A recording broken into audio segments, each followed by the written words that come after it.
नमस्कार साथियों, आज आपके बीच पुनः एक बार अपने वीडियो के माध्यम से आपसे कुछ बात रखना चाह रहा हूं। साथियों, जैसा कि आपने 9 तारीख का देश के सर्वोच्च न्यायालय माननीय सुप्रीम कोर्ट ने हमारी पीड़ा को समझा और उस पर काम करना शुरू किया। इसके लिए माननीय सुप्रीम कोर्ट सर्वोच्च न्यायालय को अपने संगठन की ओर से बहुत बहुत आभार जताता हूं कि इस देश के 13 करोड़ निवेशकों की बात सुनने के लिए न्यायालय अपना काम शुरू कर चुका है। बहुत अच्छी बात है साथियों। हम लोग संयुक्त ऑल इंडिया जन आंदोलन संघर्ष न्याय मोर्चा की ओर से लगातार देश भर के उन गरीब निवेशकों का बात अपने आंदोलनों के माध्यम से, पत्र के माध्यम से सरकारों को बताने का काम किए और इस पीड़ा को रखने का काम किए। आज उसी का नतीजा है कि आज हमारी बातें न्यायालय में भी सुनी जा रही है और हमारी बातें सरकार में भी सुनी जा रही है।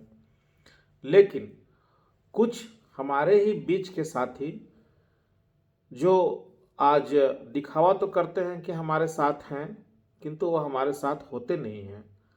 हमारे पास हमारे जैसी बात, मैनेजमेंट के पास मैनेजमेंट के जैसी की बात, और बीच में चाटुकारिता करना इनका काम रह गया है। आज उन चाटुकारों से पूछना चाहता हूं कि साथियों, इस चाटुकारिता से आपको कितना फायदा होता है, जरा आप बता दें। लेकिन इससे नुकसान कितना ज़्यादा होता है ये हम आपको बताते हैं। चाटुकारिता करने से आपको ये फायदा हो जाता है कि कुछ टोकन मनी के रूप में या कुछ अलग तरीके का कुछ फायदा, खास करके आर्थिक फायदा आपको प्रबंधन से मिल जाता है और आप उसको ले करके अपने जमाकर्ता और कार्यकर्ता से मुंह मोड़ लेते हैं और केवल अपना फायदा देखने का ही काम करते हैं। आपको पता है, आपके इस कृत्य से आज इस देश में जो आपने प्रबंधन की चाटुकारिता की और सहारा और सेबी के आड़ में जो सहारा प्रबंधन सबको उलझाना चाह रहा था, उसमें आपकी भूमिका कितनी ज़्यादा रही ये आपने कभी कल्पना किया? आत्ममंथन करना चाहिए ना हर काम का। आज आपको भले ही टोकन मनी के रूप में लाख, 2 लाख, किन्हीं किन्हीं को 20 लाख, 25 लाख, 40 लाख तक का पैसा मिला। कुछ लोगों को मिला, सबको नहीं। किंतु उस चाटुकारिता की वजह से इस देश की 13 करोड़ आम निवेशकों के बीच इतना बुरा अवस्था हो गया जिसकी आप परिकल्पना भी नहीं कर सकते, क्योंकि उनकी लड़ाई को आपने कमजोर कर दिया। आपने इस देश के सांसदों और विधायकों को ज्ञापन का खेल में ये बताने में सफल हो गए कि मामला सहारा और सेबी का है। आपने कोऑपरेटिव की बात ही नहीं रखी कि असल पैसा हम लोगों का कहाँ है। आपने ये बात ही नहीं रखा कि हमारा पैसा रियल एस्टेट हाउसिंग बोर्ड में था, लेकिन जजमेंट आने के 31 अगस्त 2012 को जो जजमेंट आया, उसके पूर्व में जाकर के कंपनी ने हम लोगों के साथ में कितना बड़ा घिनौना खिलवाड़ किया, जो सारे पैसे को कन्वर्ट करा करके क्यू शॉप में डाल दिया और पुनः उस पैसे को फिर से कन्वर्ट करा करके सोसाइटियों में लगवा दिया। और आज ज्ञापन का खेल खेल करके सबको ये बता दिया कि मामला सहारा और सेबी का है। प्रबंधन तो अपना चाल चलने में कामयाब हो ही गया, लेकिन उसके इस चाल के सबसे बड़े मोहरा अगर कोई बना तो आप जैसे चटुकार लोग, जो सहारा प्रबंधन की बातों में आ करके और सबको ज्ञापन देने का खेल करने का काम किए। आज उसी का नतीजा रहा कि हम लोगों को इतना ज़्यादा मेहनत करना पड़ रहा है। एक एक सांसद, एक एक विधायक को जाकर के बात बताना पड़ रहा है, सबको पत्र के माध्यम से कहना पड़ रहा है कि मामला हमारा कहाँ है। हमको सहारा और सेबी से मतलब नहीं है, हमको एम्बार्गो से मतलब नहीं है। मतलब है कि हमारा पैसा सीधे सीधे मिनिस्ट्री ऑफ कॉरपोरेशन के द्वारा संचालित सहारा की उन स्कीमों में है जिसको कि मल्टी स्टेट क्रेडिट कोऑपरेटिव कहते हैं। उसमें हमारा पैसा फंसा लगा हुआ है। इस बात को आप लोग तो रखे नहीं और मामला को आप लोग उलझा दिए। परिणाम ये हुआ कि आज हमारे ही बीच के लोग 2000 से ज़्यादा साथी, उसमें हमारे बहनें भाई सब आत्महत्या तक कर लिए। कितने लोग डिप्रेशन में आ गए, कितने लोगों को ये उम्मीद छूट गई कि हमको भुगतान नहीं मिलेगा।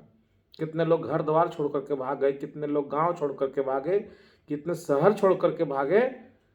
कोई रोड पर खोमचा लगा करके, ठेला लगा करके गुपचुप बेच रहा है, तो कोई फूल बेच रहा है।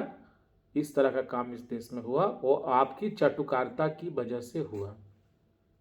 अगर आप सही बात रखते, सही बात लोगों को समझाते, तो आज इतना बुरा हालत नहीं हुआ होता। किंतु आपको इससे तो कोई मतलब है नहीं। आपको तो 10-20 हज़ार मिल जाता है। आप गणेश परिक्रमा करते रहते हैं इन अधिकारियों को, और आपको लगता है इस देश का सबसे बड़ा भगवान यही है। आज भी आपसे हम उम्मीद लगा कर बैठे हैं कि सही चीज़ को आप पहचानें, लेकिन आप सही चीज़ को पहचान नहीं पा रहे हैं। इसलिए हमको ज़्यादा काम करना पड़ रहा है, हमारे संगठन के लोगों को ज़्यादा काम करना पड़ रहा है। आज आप घरों में बैठे हुए हैं, हमारे लोग सड़कों पर हैं। आज आप 10-20 हज़ार टोकन मनी लेकर के इस लड़ाई को कमज़ोर करने में लगे हुए हैं। हमारे लोग एक शहर से दूसरे जगह जाकर के लोगों को जगाने का काम कर रहे हैं। चाहे वो CRC में कंप्लेन दर्ज कराने की बात हो, थाने में FIR करवाने का काम हो, या अन्य जगहों पर जहाँ जहाँ जो चीज़ कर सकते हैं सारा काम हमारे संगठन के लोग कर रहे हैं, और आप उनका माखौल उड़ा रहे हैं। अगर आप में इतनी हिम्मत है तो आप अपने जमाकर्ता को जाकर के क्यों नहीं बताते कि CRC में कंप्लेन देने से भुगतान नहीं होगा? आप क्यों नहीं बताते कि आंदोलन करने से भुगतान नहीं होगा? आप क्यों नहीं बताते कि FIR करने से भुगतान नहीं होगा? जब कंपनी को देना होगा तब होगा, जब सहारा सेबी का फैसला होगा तब होगा। आप तो जाकर के प्रबंधन के यहाँ कुछ और कहते हैं और अपने जमाकर्ताओं के बीच कुछ और कहते हैं कि हम लोग भी आंदोलन में शामिल हैं, हम लोग भी सब कुछ कर रहे हैं, लेकिन आप लोग हम लोगों का पीठ में छुरा घोंपने का काम करते हैं। बहुत गलत है साथियों, बहुत गलत है। इस तरह का काम न करें।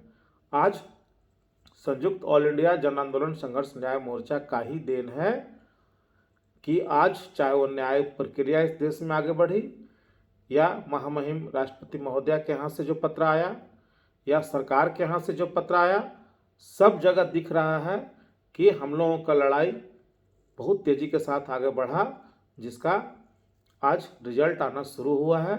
इस सरकार भी संज्ञान ले रही है, न्यायालय भी संज्ञान ले रहा है, और सब जितने भी सरकार के काम करने वाले अंग हैं सब लोग आगे आ रहे हैं, और सबको ये बात पता चल रहा है कि इस देश की पीड़ा आखिर है क्या।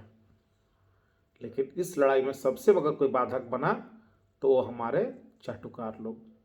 अगर ये चाटुकार हमारे साथ अगर खड़े होते तो ये लड़ाई इतनी लंबी नहीं खींचती, इस लड़ाई का परिणाम अब तक निकल गया होता। आज भी आप संगठन के साथ जुड़ते और अपने जमाकर्ता उन जमाकर्ताओं की लड़ाई लड़ते जिसने आपको यहाँ से लेके यहाँ तक पहुँचा दिया, तो ये मामला कब का सुलझ गया होता। मामला तो सुलझेगा, ये हमें भी पता है, भुगतान तो होगा, ये हमें भी पता है, लेकिन उसके लिए हमको और ज़्यादा मेहनत करना पड़ रहा, और बहुत ज़्यादा काम करना पड़ रहा है, केवल आपकी बेवकूफ़ी की वजह से। साथियों, हम लाइव में ज़्यादा कुछ बोलना नहीं चाहते, किंतु पूरे देश को ये इस बात के लिए बधाई देना चाह रहे हैं और कहना चाह रहे हैं कि हम लोग की लड़ाई की जो शुरुआत हुई थी उसका रिजल्ट मिलना अब शुरू हो गया है।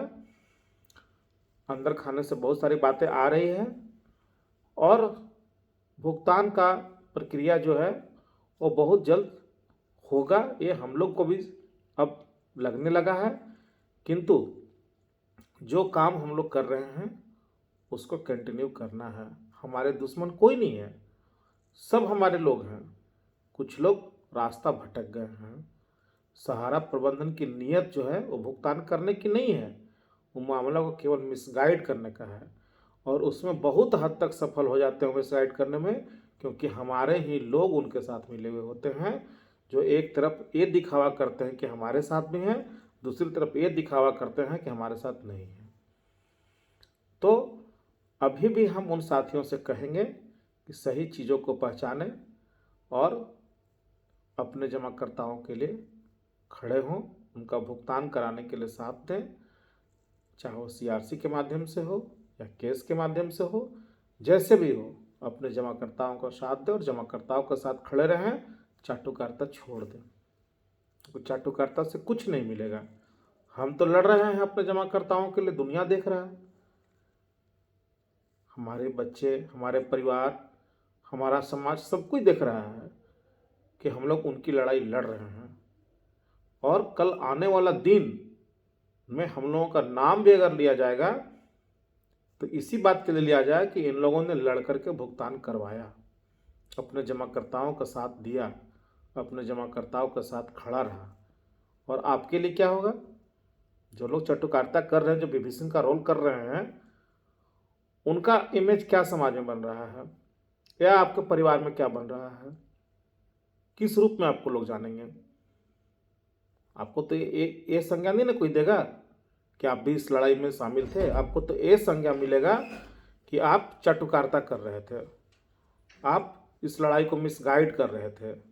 अब तय आपको करना है कि आप सही इस लड़ाई को लड़ करके इतिहास में अपना नाम अमर करना चाहते हैं, या आप चाटुकारिता करके जिस तरह से और लोगों का नाम अमर हुआ है उसमें आप जाना चाहते हैं।